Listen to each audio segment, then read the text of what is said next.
10 अप्रैल को प्रदेश की 10 सीटों पर मतदान होना है।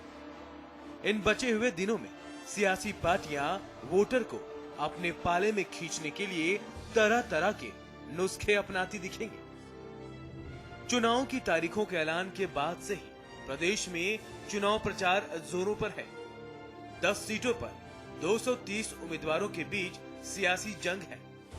हिसार सीट पर कांग्रेस के दिग्गज नेता संपत सिंह, बीजेपी हजका की ओर से भजन लाल के बेटे कुलदीप बिश्नोई, इनेलो की ओर से चौटाला परिवार के चौथे पीढ़ी के दुष्यंत चौटाला को मौका मिला है।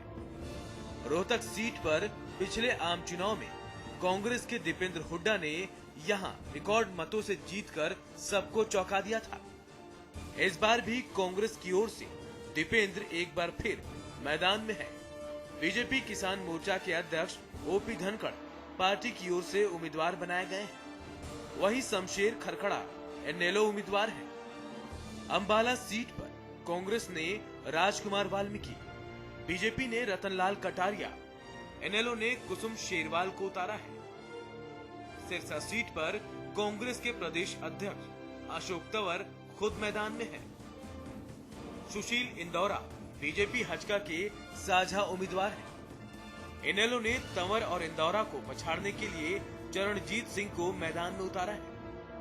साइबर सिटी गुड़गांव की लोकसभा सीट पर कांग्रेस छोड़कर बीजेपी में शामिल हुए राव इंद्रजीत सिंह को बीजेपी ने अपना उम्मीदवार बनाया है। कांग्रेस ने विधायक राव धर्मपाल तो इनेलो ने मुस्लिम कार्ड खेलते हुए जाकिर हुसैन को अपना उम्मीदवार उतारा है।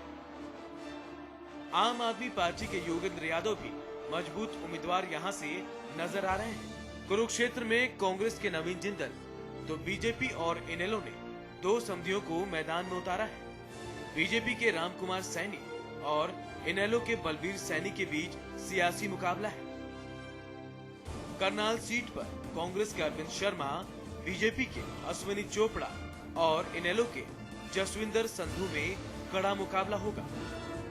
वही बात करें सोनीपत की, तो सोनीपत में कांग्रेस के जगबीर मलिक, बीजेपी के रमेश कौशिक और इनेलो की ओर से पदम सिंह दहिया एक दूसरे को चुनौती दे रहे हैं। भिवानी से कांग्रेस ने श्रुति चौधरी, बीजेपी ने धर्मवीर सिंह और इनेलो ने राव बहादुर को आजमाया है।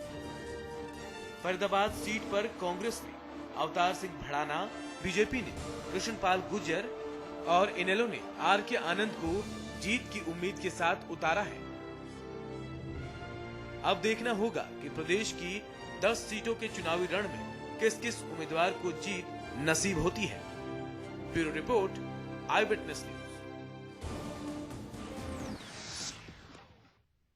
तो ये वो तमाम उम्मीदवार हैं जो इस बार चुनावी मैदान में नजर आएंगे, लेकिन पार्टियां अपने मुद्दों के साथ भी आती हैं और मुद्दों की ही बात करती हैं। लेकिन क्या क्या मुद्दे हैं, इस पर हम आज चर्चा करेंगे और चर्चा के लिए आज हमारे साथ स्टूडियो में मौजूद है खजान सिंह जी, प्रवक्ता हैं कांग्रेस से, उमेश अग्रवाल प्रदेश मीडिया इंचार्ज हैं बीजेपी से, अमीना शेरवानी आप से और अश्विनी वर्मा मीडिया इंचार्ज हैं इनेलो साहब। सबका बहुत बहुत स्वागत है। साथ ही हमारे साथ दर्शक दीर्घा में बहुत सारे लोग हैं जो अपने सवाल करेंगे इन जनता के राजनीतिक प्रतिनिधियों से और उनके बाद हम इनसे जवाब लेंगे। सबसे पहला मेरा सवाल आप सबसे एक एक करके मैं पूछूंगा। खजान सिंह से पहले बात चलता हूं। खजान सिंह जी, क्या मुद्दे हैं आपके पास इस बार चुनाव के लिए? हमारे पास चौमुखी विकास का मुद्दा है और विकास के मुद्दे पर कांग्रेस पार्टी चुनाव मैदान में जी। और मैं दावे के साथ कह सकता हूं, जो जिस प्रकार कांग्रेस पार्टी ने हरियाणा का चौमुखी विकास किया, रिकॉर्ड तोड़ विकास किया जी, उसके मुद्दे पर कांग्रेस की हरेक सीट पर हरेक प्रत्याशी लाखों वोटों के मार्जिन से जीतेगा। चलिए, मैं उमेश जी के पास चलूंगा। बीजेपी किन मुद्दों के साथ आई उमेश जी? इस चुनाव के अंदर सबसे बड़ा मुद्दा भ्रष्टाचार है जी। केंद्र और हरियाणा की सरकार ने हर स्तर पर जो भ्रष्टाचार किया है जी, उस भ्रष्टाचार से प्रदेश और देश की जनता आज ही जा चुकी है और भ्रष्टाचार इस चुनाव में सबसे बड़ा मुद्दा रहेगा। और उस भ्रष्टाचार के कारण जनता तंग होकर के कांग्रेस के खिलाफ है और भारतीय जनता पार्टी के प्रधानमंत्री पद के उम्मीदवार नरेंद्र मोदी के रूप में उनको एक आशा और विकल्प दिखाई दे रहा है और सब लोग इस चुनाव में भारतीय जनता पार्टी के उम्मीदवार नरेंद्र मोदी जी के लिए वोट करेंगे, ऐसा हमारा विश्वास है। चलिए, मैं अश्विनी जी के पास चलूंगा। इनेलो किस मुद्दे के साथ चुनावी मैदान में आई? अश्विनी जी, जी देखिए, इनेलो के पास एक स्पष्ट मुद्दा जो इस वक्त नजर आ रहा है, वो हमने जो कंस्ट्रक्ट किया है वो ये है कि पिछले 10 साल में केंद्र में कांग्रेस और राज्य में कांग्रेस, कांग्रेस ने राज्य को बहुत पीछे ले गई है। जहां पर जो बयार विकास की चौधरी ओम प्रकाश चावला जी के समय में बह रही थी, जिसकी उम्मीद थी, वो प्री फ्लाइट स्टेज थी, उसके फ्लाइट लेने का उम्मीद थी। उसके बाद जैसे कांग्रेस आई, सीएलयू हो या दूसरे मुद्दे हो, भ्रष्टाचार ने अपने ऑक्टोपस को इस तरह से, भ्रष्टाचार के ऑक्टोपस ने पूरे हरियाणा को जकड़ लिया, जिसके बाद ना तो कोई विकास हुआ और थोथी एक नंबर की घोषणाएं होती रही हैं। आज हमारा केंद्र में जाना और केंद्र में प्रतिनिधित्व दिखाने के पीछे सबसे बड़ा जो कारण है वो हरियाणा को उसका हक दिलवाना है। अगर हमारे साथ जो लोग बैठे हैं वो भी सहमत होंगे कि जब भी केंद्र में सरकार रही हो अगर कांग्रेस की, और यहां पर हरियाणा में भी कांग्रेस की सरकार रही हो, तो फिर क्यों हरियाणा को एक डंप यार्ड की तरह, एक्सपेरिमेंटल स्टेट की तरह इस्तेमाल किया गया। हरियाणा एक स्टेट नहीं, एक रियल एस्टेट की तरह इस्तेमाल किया गया। कांग्रेस नेता आते हैं, उनके परिवार के लोग आते हैं, जमीनें हड़पने का काम करते हैं, लेकिन हरियाणा के हकों की बात नहीं की गई। जी बिल्कुल, हरियाणा को हरियाणा का हक दिलवाएंगे, गरीब कमेरे वर्ग का हक दिलवाएंगे, और वही लोग जो इस विचारधारा से सहमत हैं हमारे साथ भी हैं, हमें भरपूर समर्थन भी मिल रहा है। चलिए मैं अमीना जी के पास चलूंगा। आप किन मुद्दों के साथ हैं अमीना जी चुनावी मैदान के खिलाफ? तो आम आदमी पार्टी है ही है, मगर भ्रष्टाचार को खत्म करने का केवल एक तरीका है, वो है स्वराज। जब तक सत्ता लोगों के हाथ में नहीं होगी और इन लोगों के हाथ में रहेगी, तब तक ना हम भ्रष्टाचार खत्म कर सकते हैं और ना देश को आगे ले जा सकते हैं। तो स्वराज हमारा एकमात्र नारा है। चलिए मैं अब जनता के पास सीधे चलूंगा। क्या आप लोगों को लगता है कि यहाँ बैठकर बड़े बड़े वादे करने से, चुनावी वादे करने से बात पूरी होती है? क्या यहाँ जो लोग वादे कर रहे हैं, जो उस पर आपको भरोसा है? मैं बारी बारी से पूछना चाहूंगा, किसी से कोई सवाल करना चाहेंगे इनसे आप? चलिए मैं सवाल करना चाहूंगा खजानजी से। जैसे खजान सिंह ने कहा कि हमारा मुद्दा है चहुमुखी विकास का, क्या आपको 10 साल मिले तो उसमें आपका अभी तक चहुमुखी विकास हुआ ही नहीं? हमें 5 साल चाहिए भारतीय जनता पार्टी को, उसमें आप हमारा विकास देखिए। आपको 10 साल दे चुके हम, और उसके बाद भी ये हाल है हरियाणा का। आप हम अपने गुड़गांव की बात करें, आज जरासी बारिश के अंदर पूरा गुड़गांव जलमग्न हो जाता है। कोई पानी का निकास का साधन नहीं है। कोई जो फुटओवर, ये फ्लाईओवर वगैरह बनाते हैं, हमारे राजेंद्र पार्क में इनके पीरियड शासनकाल में एक फ्लाईओवर बनाया गया, जो कि इतना गलत बनाया गया है। रेलवे लाइन के परली तरफ कम से कम 30-35 हजार की जनसंख्या रहती है, लेकिन वहां उस जनसंख्या के लोग कितने त्रस्त हैं। सीधा सवाल ये है, इनके शासनकाल में वो फ्लाईओवर इतना गलत बना है। वहां की जनता अगर अब कहीं किसी आधे घंटे के लिए पहुंचना तो 1 घंटा पहले घर से चलती है। लंबा हो रहा है सवाल, आप छोटे सवाल लगता है ये इनके अभी तक चहुमुखी विकास का कारण है। सवाल के मुद्दे तक ही रहना चाहिए। मैं इनके सवाल का जवाब देना चाहूंगा। गुड़गांव को एक विश्व स्तरीय मॉडल के रूप में हमारी सरकार ने डेवलप किया। यहाँ मेट्रो सिटी, ये जो फ्लाईओवर कह रहे हैं वो फ्लाईओवर हमने बनवाया, उसके अलावा एक और फ्लाईओवर बनवाया, बसई का फ्लाईओवर। और गुड़गांव में आपके सामने आज गुड़गांव में रक्षा विश्वविद्यालय पूरी दुनिया में तीसरा रक्षा विश्वविद्यालय जो गुड़गांव में स्थापित किया है। और गुड़गांव में किसान आयोग का भवन गुड़गांव में बनवाया। और गुड़गांव में मजदूरों के लिए, किसानों के लिए, जहां यहाँ हमने सबसे यूनिक एक ऐसी पॉलिसी दी अधिग्रहण की जो पूरी दुनिया में मिसाल है। रॉयल्टी, भारतीय जनता पार्टी की सरकारें कहीं रॉयल्टी नहीं देते हैं। आज करोड़ों रुपए किसान को करोड़पति बनाया तो हमारी सरकार ने बनाया। आज मजदूरों के लिए अगर सुपर स्पेशलिस्ट हॉस्पिटल बनाया तो हमारी सरकार ने गुड़गांव में स्थापित किया।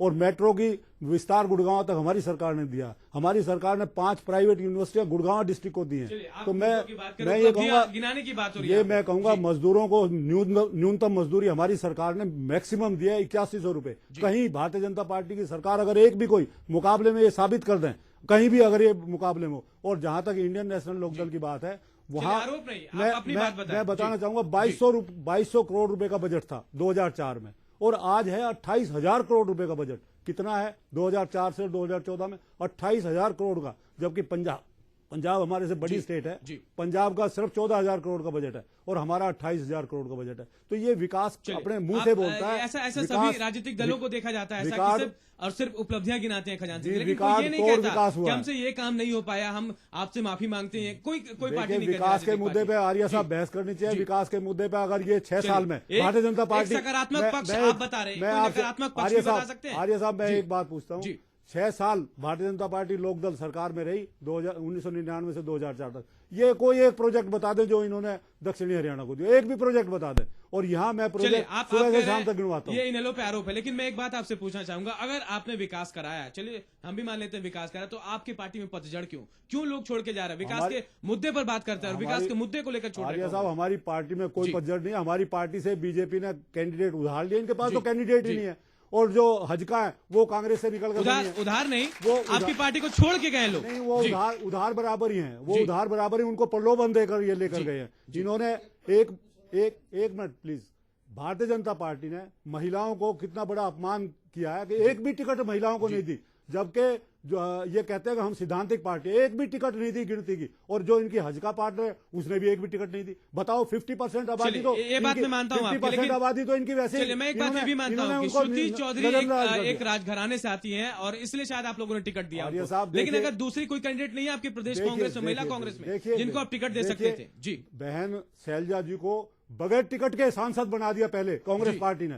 एक सांसद तो हमने पहले ही बना दिया महिला को, और एक सांसद को टिकट दिया। 2 महिलाएं हमारी है, ये बताएं ना इनकी कौन सी महिला। राजनीतिक दल में इसके मायने कुछ और निकाले जाते हैं। मैं उमेश जी के पास चलूंगा। ये तो अपने उमेश जी, कांग्रेस विकास की बात करती है, लेकिन आप नरेंद्र मोदी की बात करते हैं। मोदी की लहर में शायद आप हरियाणा में अपनी जीत सुनिश्चित करना चाह रहे हैं, लेकिन आपके पार्टी में कोई ऐसा कद्दावर नेता नहीं बना जो 10 साल में अपनी छवि बना सके, अपने नाम से वोट मांग सके? भारतीय जनता पार्टी में अनेक कद्दावर नेता हैं जी। बहन सुषमा स्वराज जी हरियाणा की हैं जी, आज हमारी राष्ट्रीय नेता हैं।